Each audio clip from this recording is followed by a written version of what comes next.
Biomimetics is the study of mimicking or copying life, structures, processes, functions of living organisms in order to develop or create technology for the betterment of life. In this video presentation, we are going to deal with one concept of biomimetics, which is plant biomimetics. So what is plant biomimetics? Plant biomimetics is the study of plant organisms, their structures and functions, imitated to reproduce or design machines that could imitate the functions of plant organisms. To better understand plant biomimetics, here are some applications. Imitation of photosynthetic process.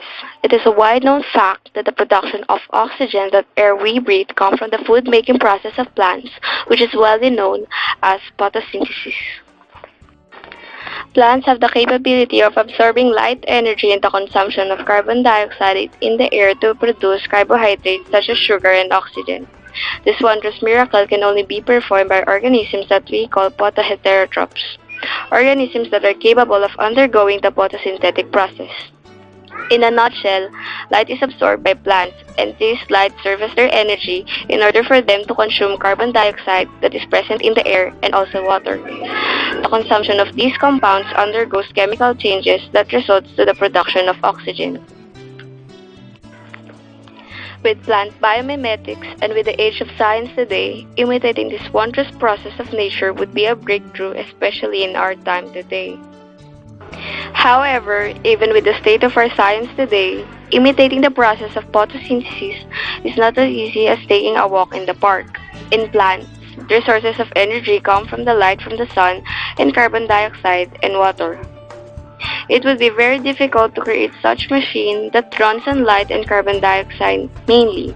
Plus, the chemical process of breaking down molecules and atoms of such compounds is not an easy goal to reach. Difficult, but not impossible. Artificial photosynthesis. So what is artificial photosynthesis? To further discuss, here is the video of how it works. A group at Panasonic has developed the artificial photosynthesis system, which produces organic materials with a world-leading efficiency in terms of solar energy conversion.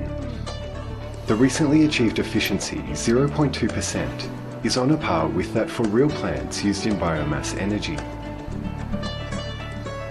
Artificial photosynthesis is a technology that uses sunlight to produce oxygen and organic substances from water and carbon dioxide like plants do. As an ideal technology that could solve both global warming and energy issues, artificial photosynthesis is currently being researched worldwide. この装置は我々の開発した人工光合成の仕組みをデモンストレーションする装置です。こちらの電極に光を当てますと二酸化炭素が還元される反応が起こります。反応が起こったところ、今は黄色ですがだんだん緑になっていくときます。この部分が二酸化炭素が実際に反応し、エネルギー源が生まれている部分です。Here's how the reaction works. First of all, the photoelectrode is filled with water and illuminated. The light is absorbed and the water molecules react, producing electrons, oxygen molecules, and hydrogen ions. The electrons move through wires to a catalyst electrode, where they react with carbon dioxide and hydrogen ions. This reduction reaction produces organic substances, mainly formic acid. To convert carbon dioxide in this way, electrons must be excited to a high energy state using light. In the current system, Panasonic is using a nitride semiconductor, as in LED lamps, for the photoelectrode. In this way, Panasonic has discovered that electrons can be excited to the energy state required to react with carbon dioxide. This is an experiment using sunlight. Even in tests using actual solar illumination, the movement of electrons due to the chemical reaction can be measured as a current between the electrodes.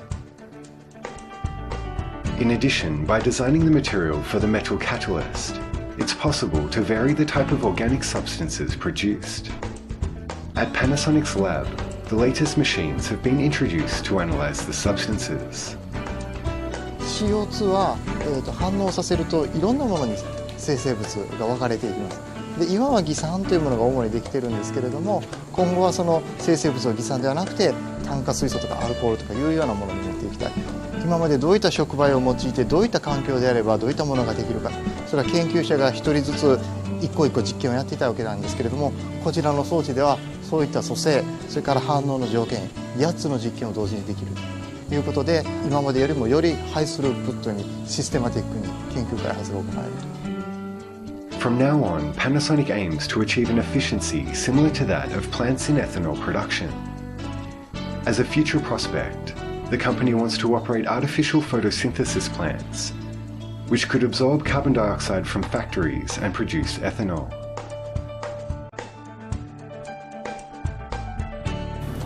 Sick and tired of spilling water all over your clothes, or on your shoes, or on any substances you don't want any water or liquid substances to be spilled upon? Thanks to plant biomimetics, scientists and engineers have managed to imitate the lotus effect. But what is the lotus effect? The lotus effect, known to a number of people, is the activity being exhibited by lotus plants. Lotus plants or lotus leaves are hydrophobic substances. Hydrophobic substances are materials that tend to resist water once water comes into contact with them. To show further, here's a clear example of how scientists and engineers imitated the lotus effect. In this presentation, we are going to see what is the lotus effect. With this video clip of a lotus plant, we can see that the water on the surface of the lotus leaf does not actually stick on the surface of the leaf itself. Lotus leaves exhibit hydrophobic behavior, which does not allow water to adhere on the leaf surface. Since the lotus leaf has this certain feature, their particles are easily pulled out once water slides on the leaves. With plant biomimetics, this activity lotus plants exhibit have been imitated by scientists and nanotechnologists.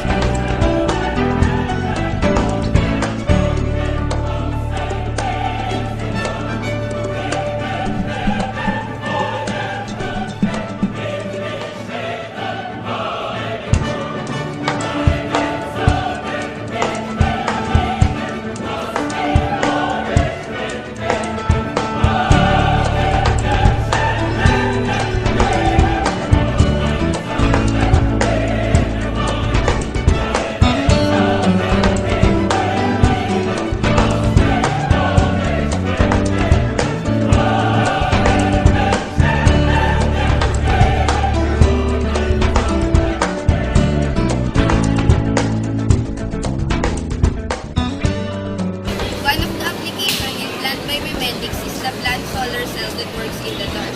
By the concept of photosynthesis, wherein the plants manufacture their own food, the sunlight is converted into energy.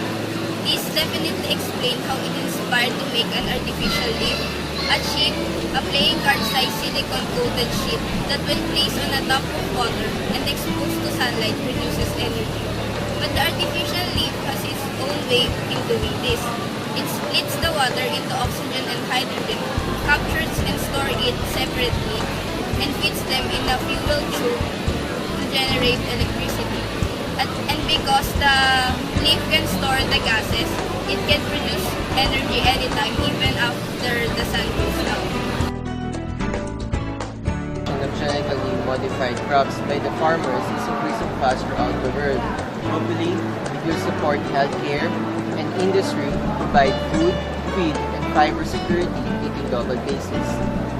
However, it should be used to increase the production of main staple food, increase the efficiency of production, reduce environmental impact of agriculture, and provide access to food for small niche farmers. Is your dad a farmer? And is he sick and tired of his crops being destroyed by crop-infesting insects? Or being destroyed by the overuse of herbicides? Corn plants have been genetically modified to become resistant from herbicides. But corn has been produced from genetically altering maize to express some of the proteins present in the bacteria Bacillus thuringiensis.